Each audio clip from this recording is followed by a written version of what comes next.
There's a famous scene from the television sitcom Friends in which Chandler and Rachel are trying to help Ross save some money by moving a couch up the stairwell of his apartment.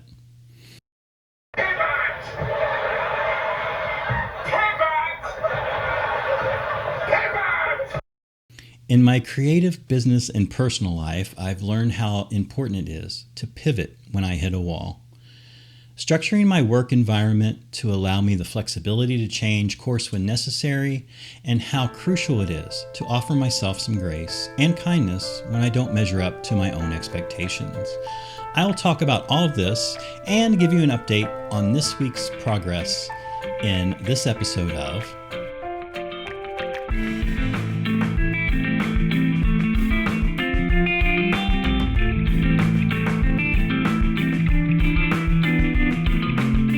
Welcome to the Million Words Project Update for Week 6. I'm Eric Sheridan Wyatt, author, writing instructor, and creativity coach. I've challenged myself to write 1 million words in 12 months. Each week I'm going to give an update on my progress and share some of the ups and downs of this challenge. Along the way, I'll share some things I've learned and am often still learning about my writing life, about creativity in general, and sometimes even things that spill over into other areas of life. My hope is that these videos will ignite your creativity, light your entrepreneurial fire, or otherwise inspire you to take on a challenge you've been putting on the back burner for far too long. In pursuit of your big thing, small steps lead to big results. By sharing some of my path, I hope to encourage you too. So let's start this week's journey.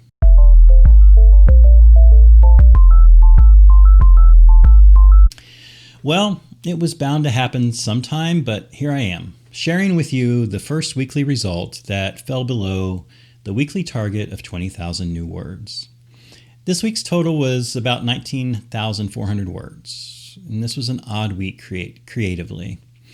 Last Friday, I had been told by a project editor that a ghostwriting client I've been waiting on was ready to proceed. And based on that new information, I had blocked out considerable time for that work.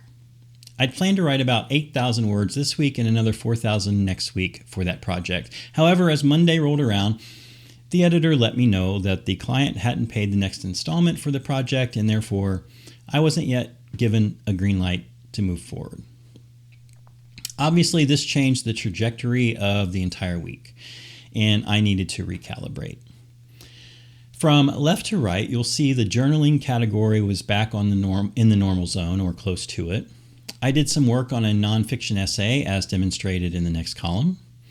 I rewrote the last couple paragraphs of a different client's final draft of his ghostwritten book in the client projects column, though 200 words is far from the 8,000 I had budgeted for that column this week. And finally, despite my pledge last week to rein in the life document work, my weekly total popped up above 13,000 words again last week.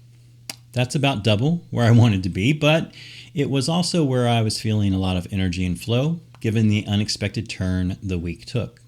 So I allowed myself to indulge a little bit. Additionally, I was still reeling a bit from the prior week's major shift in routine, and I had several non-writing tasks that had been neglected, which I had to make up. I was also going through a bit of a struggle to decide about this entire Million Words project, trying to decide if it would be worth the effort that was being put into it. And while I'm not completely sure the answer to that is yes, you'll notice I'm still here, and I'm still planning to keep up the series. All in all, I ended up about 600 words below the weekly target of 20,000 new words written. Now, at the end of last week, I was 11,000 words ahead of pace overall, so 1 week of missing out on hitting the target is negligible.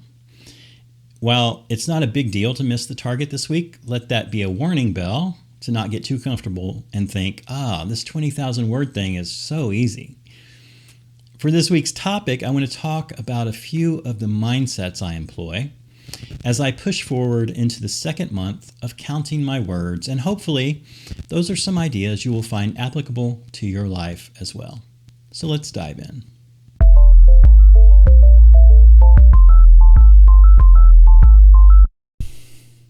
One of the possible outcomes in setting a goal or challenging myself to doing something like writing 20,000 new words every week is that I might miss the mark. Now, for a big thing goal, that kind of failure might be a major disappointment. For something like this Million Words project, it is important for me to keep things in perspective. I missed the target this week, and honestly, that's okay. When I was deciding on how to re-energize my writing life and creative life, I knew I wanted a challenge that was a stretch but still achievable. And since this is a long-term challenge with a year's worth of data points on the horizon, I also knew there would be weeks when I was up and down weeks. I've been watching a lot of videos of rocket launches lately, from the Apollo moon missions to archival space shuttle footage, to the more recent efforts by NASA and SpaceX. I'm fascinated by how intricate the whole process is. From concept to design to construction to testing and liftoff, thousands of people spend millions of man-hours to get a somewhat safe, semi-reliable rocket off the ground. And then when in flight, computers and people are scouring data to make sure the flight is going as planned and attempting to spot the smallest inconsistency that might cause a catastrophic failure. Supercomputers and specialists pore over hundreds of data feeds, the telemetry data, trying to assess the success of the flight. The main purpose of the Million Words project is to provide me with telemetry about my rocket ship of a writing life. Okay, that analogy is a little grandiose, but I know that studying the data of my writing life helps me know what's happening now and has provided me with historical comparisons. It helps me know myself, and it helps me measure in real time what is actually happening. To go back to the strained rocket analogy for one more second, there are lots of things that happen during a rocket launch that look from the outside like something really bad is happening. I remember the space shuttle used to have these paper covers that gave some small amount of protection to some external sensors while it was sitting on the launch pad, but then during liftoff, those papers would come flying off. From a certain angle, it looked like large sheets of insulation were flying off the orbiter, and after Challenger, that was something that even us commoners knew was a bad thing. But those paper sheets were harmless. They just looked dangerous. In my writing life, there are all sorts of things that might make it seem like I'm not writing enough or not writing the right things or otherwise not making progress. The data I'm collecting here in the Million Words project is one of the ways I have of understanding what I'm actually seeing. Is it a paper cover or part of the all-important heat shielding that's being stripped away? The conclusions I draw are only as good as the data I collect. Could I have written 600 more words at 11 p.m. on Saturday night just so I wouldn't miss my weekly goal? Probably. But the weekly target is not really what's important. What's important is reinvigorating my writing life and then finding balance in how I am applying myself to the half dozen or so big thing objectives I hope to yet accomplish in this life. This isn't about ticking off boxes and giving myself gold stars. Yeah, it's rewarding every week when I pass that 20,000 word mark and I can let down my guard a little bit. But I also know that negative data can inform me of what's actually going on. Knowing what is actually going on is much more important than fudging the numbers and thereby lying to myself. There are a couple of concepts I try to keep in mind about this project. First one is that this Million Words challenge is a tool, not an end result. I want to push to meet that challenge while keeping my actual big picture goals in mind. Second, I know that in a year-long challenge like this, I need to keep two words in mind: grace and pace. Grace is the grace to cut myself some slack, accept a missed target, and assess what can work better next week. Pace is the idea that over a long haul, there will be weeks where 20,000 words feels like a picnic and other weeks where it feels nearly impossible. But if I keep up a steady attack, this challenge is doable. Third, flexibility in attitude and in process can really help, especially in my situation where I have multiple, diverse, long-term projects I am working towards. Knowing how and when to pivot is really important. Assessing the data I collect each week and knowing my own personal work habits, strengths, and weaknesses, I can pivot. So when my client work got pushed back, I had other objectives to pursue. But also looking at the data collected so far over 6 weeks, I realized I needed to be more proactive about the balance of my weekly work. I need to pivot towards what is important. Over the coming weeks, I will be more mindful of the big picture goals and adjust my focus accordingly.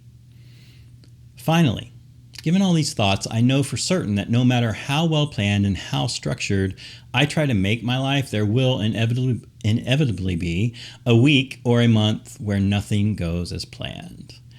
So I know that I should accumulate words ahead of the normal pace whenever I can. That way, I can miss the mark every now and then and still be on track for writing 1 million new words in 1 year.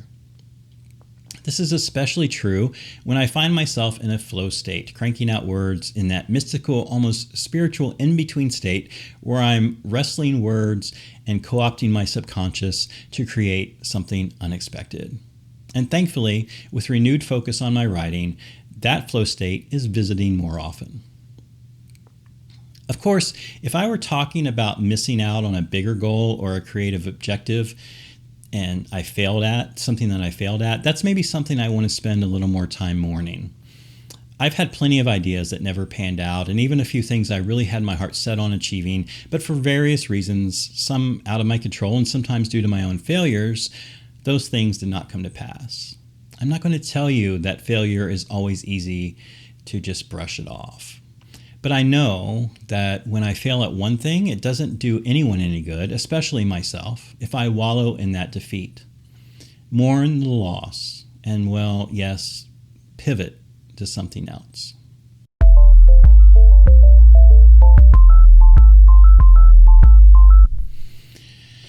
Abraham Maslow, who you may know as the developer of the idea of a hierarchy of needs, the hierarchy of needs, has been quoted as saying, "In any given moment, we have two options, to step forward into growth or to step back into safety."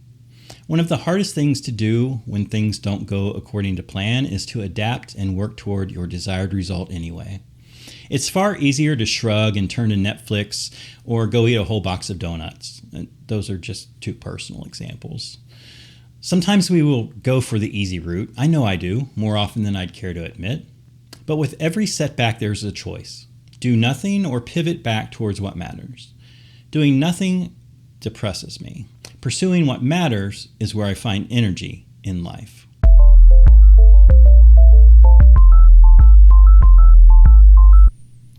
Maybe you've been in a period of stuckness in the past. Maybe you find yourself in one now. It could be that your old systems and methods aren't working, or maybe you've never quite found the right path to build momentum in pursuit of your big thing. Maybe the thing you thought you wanted to accomplish wasn't the right project to go after at all. Maybe the circumstances of life have seemingly conspired against you. If you find yourself in the position of feeling you've lost too much time, gotten too far behind, or wasted good opportunities, I would like to encourage you to acknowledge those feelings and then pivot back in the direction you want to go. Unless Elon Musk is working on time travel in addition to his other ventures, we are probably stuck with the past. But we can still make the pivot back towards what matters today and tomorrow and the next day. Even if it's just a little step each day or twice a week, those efforts can add up. Small steps lead to big results.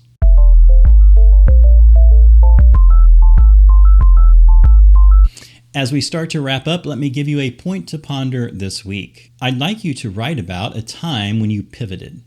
It doesn't have to be related to creativity or your big thing project that's full of meaning and purpose. It doesn't have to have been an heroic effort. It could have been as simple as getting all dressed up for the big anniversary dinner and finding out the restaurant where you and your beloved had your first date is now a Halloween costume store. So you decided to start a new anniversary tradition. You bought a couple of costumes and got a burger dressed as Cleopatra and Caesar. The important thing is identifying an incident in your life where you were flexible, where you made the most of a bad situation, where you rescued success from the jaws of defeat. Just write it out like you're telling a story. Use dialogue, build up to a climax, describe the setting, all those things. It doesn't need to be Pulitzer worthy. This is just for you. But I want you to add at least a little flavor to the project. After you have a little narrative, go back and think about how you made the pivot. What qualities or skills did you utilize? And then for another couple of minutes, write about yourself in the third person and describe yourself through the lens of those qualities. It may just be a few sentences, or you may find that you're writing more than you thought you would. Just let your pen or keyboard fingers run free and see what comes out.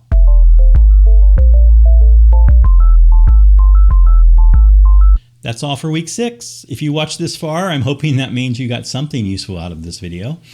For independent artists and creators like myself, it's important that viewers or readers interact with our content. That makes it more likely to find its way to others. So if you wouldn't mind, please like, subscribe, and do all the good things. You can ask a question or give a rebuttal to my ramblings or offer some encouragement in the comments section. It's all very much appreciated. And most importantly, if you know someone in your life who might benefit from this video series, send them a link and invite them to join us, won't you?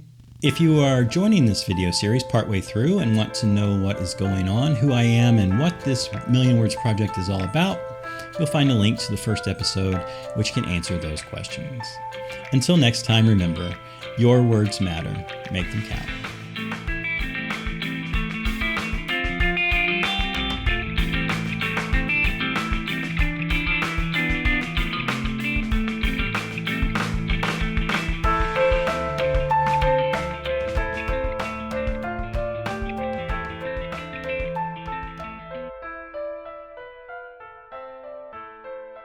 Oh, now what did you mean when you said pivot?